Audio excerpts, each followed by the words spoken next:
ఈరోజు ఈ రాష్ట్రంలో కూటమి ప్రభుత్వం అధికారంలోకి వచ్చిన తర్వాత ముఖ్యమంత్రి చంద్రబాబు నాయుడు గారి యొక్క అసలు భావజాలం ఒక దళిత వ్యతిరేక భావజాలం, వెనకబడిన వర్గాల వారిగానే ఉంటే మాత్రమే ధన ప్రవాహంతో రాజకీయాలు చేయగలుగుతామనే భావజాలం, తాడిత పీడిత ప్రజానీకం అల్లాడితే మాత్రమే రాజకీయాలు చేయుతాయని ఒక భావజాలంతో, ఒక దుర్మార్గమైన భావజాలంతో, ఒక అధర్మమైన భావజాలంతో ఈరోజు చంద్రబాబు నాయుడు గారు ఈ రాష్ట్రాన్ని పరిపాలిస్తూ ఉన్నారు.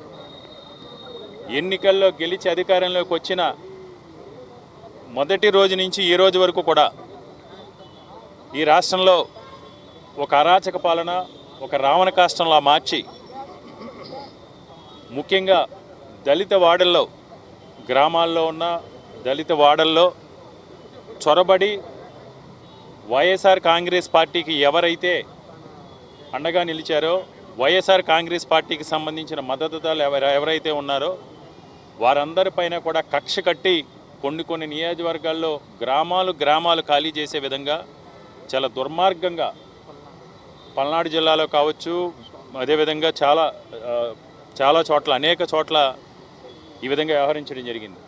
అందులో భాగంగా ఈరోజు రాజకీయాలను పక్కదోవ పట్టిస్తూ ఆయన దళితులకు ఏదైతే ఎన్నికలకు ముందు హామీలు ఇచ్చారో కేవలం ఓట్ల కోసం, సీట్ల కోసం, అధికార దాహంతో అధికారం చేపట్టడమే లక్ష్యంగా ఎన్నికలకు ముందు గతంలో జగన్మోహన్ రెడ్డి గారు ఏదైతే 38 సంక్షేమ పథకాల ద్వారా మాదిగా రెల్లి కులస్తులకి 70,000 కోట్ల రూపాయలు జగన్మోహన్ రెడ్డి గారు ముఖ్యమంత్రిగా ఉన్న కాలంలో ఈ 3 కుల మాదిగా రెల్లి కులాలకు సంబంధించి 38 పథకాల ద్వారా 70,000 కోట్ల రూపాయలు రద్దు చేకూరిస్తే వాటిలో ఈరోజు నయా పైసా కూడా చేయలేక చేతకాక ఒక అసమర్థ ముఖ్యమంత్రిగా ఉగాది, దసరా, దీపావళి, క్రిస్మస్, సంక్రాంతి పండుగ వెళ్ళిపోయినా సరే దళితులకు ఏమీ చేయలేక ఈ రాజకీయాలను పక్కదోవ పట్టించాలనే ఉద్దేశంతో నరసరావుపేట కాన్స్టిట్యున్సీలో ఉన్న పెన్నెళ్ళ గ్రామంలో ఇప్పటికీ ఆ గ్రామంలో సుమారు 200 మంది దళిత బిడ్డల్ని భయపెట్టి భయభ్రాంతులు గురి చేసి వారిపై దాడులు చేసి హత్యలు చేసి అరాచకాలు చేసి మహిళల్ని చెరచి భయపెట్టి 200 కుటుంబాల గ్రామం విడిచేయలే విధంగా ఇప్పటివరకు కూడా చంద్రబాబు నాయుడు గారు రాజకీయం చేయడం జరిగింది. ఇప్పుడు కూడా ఈ సంక్రాంతి పండగ సందర్భంగా తన ఊర్లో చూపు కోసం వచ్చిన మందా సాల్మన్ని అత్యంత ఆటవికంగా, పాశవికంగా కర్రలతో, రాడ్డులతో, రాళ్లతో దాడి చేసి చంపి, దాడి చేసి గాయపడిన తర్వాత మళ్ళీ అతనిపైనే కేసు పెట్టడం జరిగింది.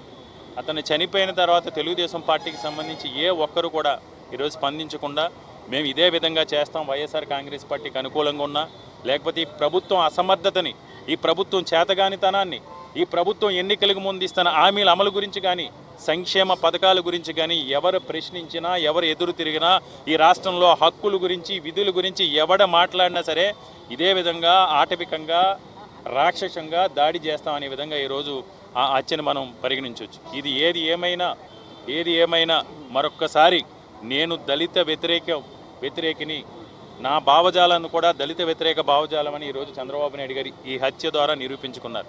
ఇప్పటికైనా ఈ రాష్ట్రంలో ఉన్న అణగారిన వర్గాల వారు కానీ, వెనకబడిన వర్గాలు కానీ, ముఖ్యంగా అణగారిన వర్గాల్లో, వెనకబడిన వర్గాల్లో ఉన్న మేధావులు కానీ, న్యాయవాదులు కానీ వీరందరూ కూడా మేల్కొనాల్సిన అవసరం ఉంది.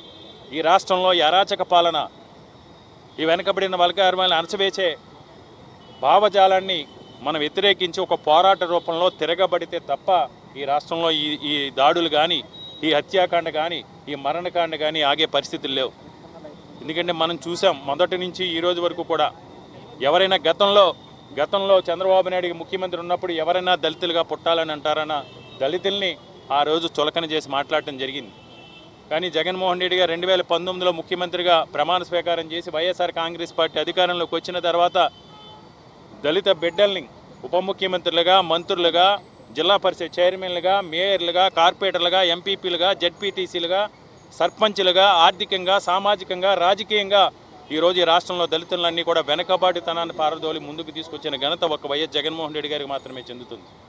ఇలాంటి పరిస్థితుల్లో వెనకబడిన వర్గాలను ముందంజ వేస్తున్నాయి. రాజకీయంగా, ఆర్థికంగా, సామాజికంగా ఈ వర్గాల అభ్యున్నతి సాధించే ప్రగతి ప్రయత్నంలో పయనిస్తే, వీరు వృద్ధిలోకి వస్తే, అభివృద్ధి చెందితే ఈ రాష్ట్రంలో రాజకీయాలు చేయాలని ఒక పిరికి పంద చర్యగా ఈరోజు ఈ రాష్ట్ర వ్యాప్తంగా దళితులపై చంద్రబాబు నాయుడు గారు కానీ, కూటమి ప్రభుత్వంలోని ఎమ్మెల్యేలు కానీ వీళ్ళందరూ కూడా ఒక పిరికి పంద చర్యగా వీరిపై దాడులు చేస్తూ ఉన్నారు.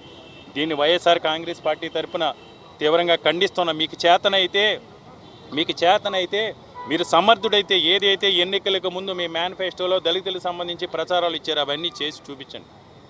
అంతే తప్ప ఇదే విధంగా మహనీయుడు భారతరత్న భారత జాతి ముద్దుబిడ్డ డాక్టర్ బాబాసాహెబ్ బిఆర్ అంబేద్కర్ గారి రాజ్యాంగాన్ని అపహాస్యం చేసి రాజ్యాంగ విలువల్ని కాలరాసి రెడ్ బుక్ రాజ్యాంగాన్ని కనుక ఇదే విధంగా మీరు అమలు చేస్తే ఈ రాష్ట్రంలో ఉన్న దళిత బిడ్డలందరూ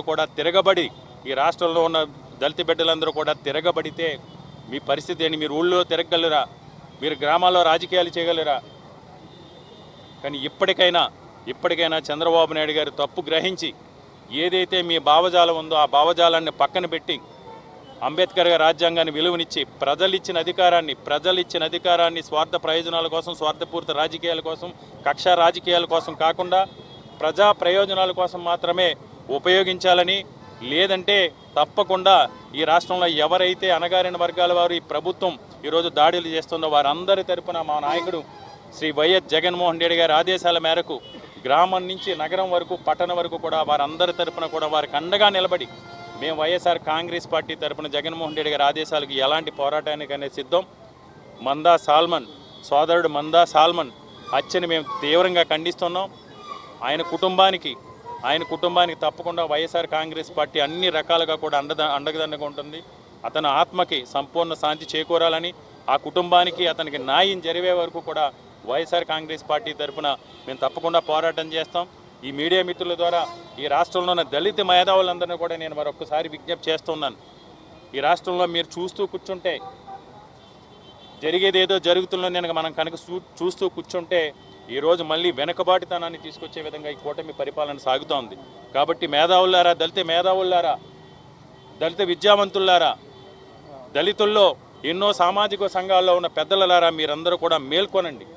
ఈ కూటమి ప్రభుత్వం దళితుల్ని అడగన దొక్కాలని, దళితుల్ని రాజకీయంగా, ఆర్థికంగా, సామాజికంగా దెబ్బతీయాలని చేస్తున్న ప్రయత్నాల్ని మీరు ఒక ఉద్యమ రూపంలో కార్యాచరణ రూపొందించుకుని ప్రభుత్వం తిరగబడకపోతే మళ్ళీ మనల్ని వెనకని పెట్టే ప్రయత్నం జరుగుతుంది. కాబట్టి మీడియా మిత్రుల ద్వారా మరొక్కసారి దళిత సోదరులందరూ కూడా నేను విజ్ఞప్తి చేస్తూ మనందరం కూడా ఈ దళిత కుటుంబాలకి న్యాయం జరిగే వరకు కూడా, ఎందుకంటే వీళ్ళు లేదంటే మళ్ళీ కారం చెడునో లేదా పిఠాపురం ఘటనో గుర్తుకొచ్చే విధంగా ఈరోజు ఈ రాష్ట్రంలో రాజకీయాలు జరుగుతున్నాయి. కాబట్టి మనందరం కూడా ఈ సందర్భంగా జగన్మోహన్ రెడ్డి గారి ఆదేశాల మేరకు వీరందరి దళిత సోదరుల పక్షాన నిలబడి పోరాటం చేయాలని అందరినీ కూడా విజ్ఞప్తి చేస్తున్నాం. ఈ ప్రభుత్వం ఇప్పటికైనా కళ్ళు తెరిచి దళిత సోదరులందరూ కూడా క్షమాపణ చెప్పాలని డిమాండ్ చేస్తున్నాం.